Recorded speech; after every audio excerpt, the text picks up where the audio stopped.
Halo, selamat pagi, salam sejahtera. Hari ini kita nak tunjukkan macam mana nak buat bidaan di GreenX. Okey, kita buka itu TP Wallet, kita tekan TP Wallet.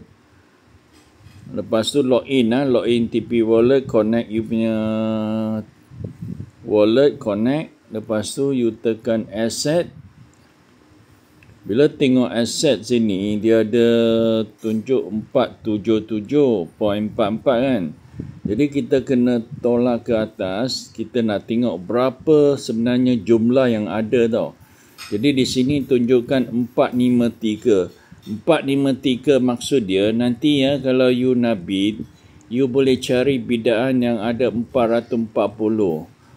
440 kita tekan bidaan tu, auction auction. Okey, auction kita cari 440. 440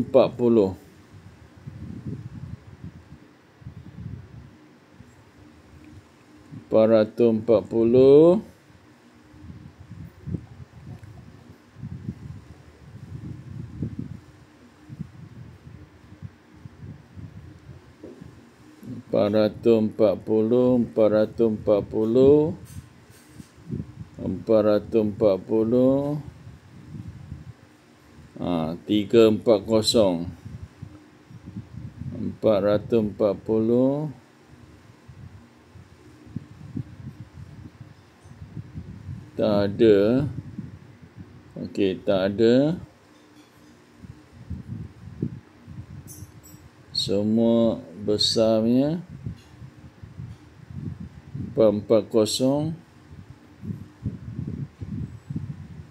Kita ada 390. 440. Jadi kita tunggu sekejap. Tunggu sekejap.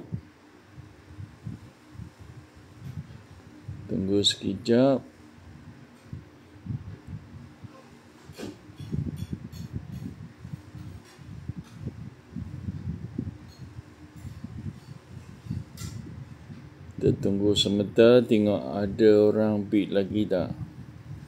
Kalau ada orang bid, dia akan naik 390.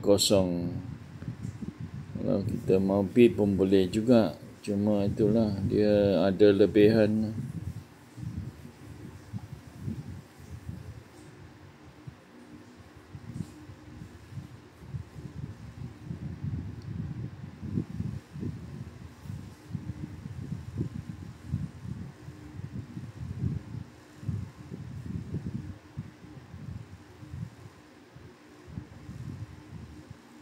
Paling dekat itu 4390 tu lah.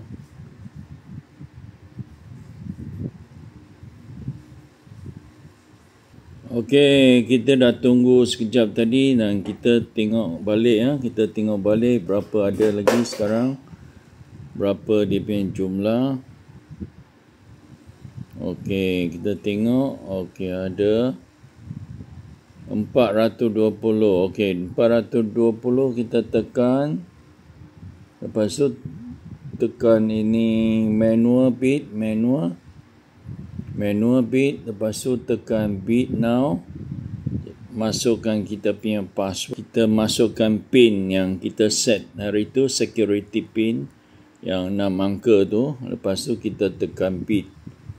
Okey, jadi sukses 440 tadi. Mungkin tadi sudah kita bilang bid adalah 430.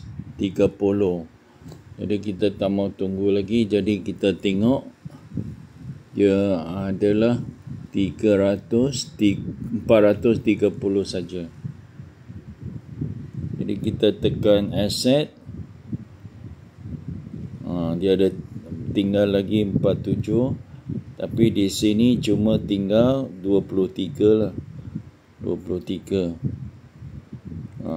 Kalau yang boleh pakai sini sajalah boleh pakai 23. Jadi kalau kita tunggu lagi, kita boleh bid lagi sampai 450 lah. Tapi kita tengok rekod sini. Kalau nak tengok dia punya profit yang masuk tu, kita tekan rekod. Jadi kita tolak 430 yang kita bid. Okey, hari ni kita dapat 1.76 dolar lah. Sebab semalam bid ni 440 kan. Okey. Jadi beginilah tiap hari. Jadi hari ni sekarang 7.22. Jadi hari esok kita datang balik 7.72. Dia akan kembali lagi untuk kita bid lagi. Okey, sekian, terima kasih. Bye.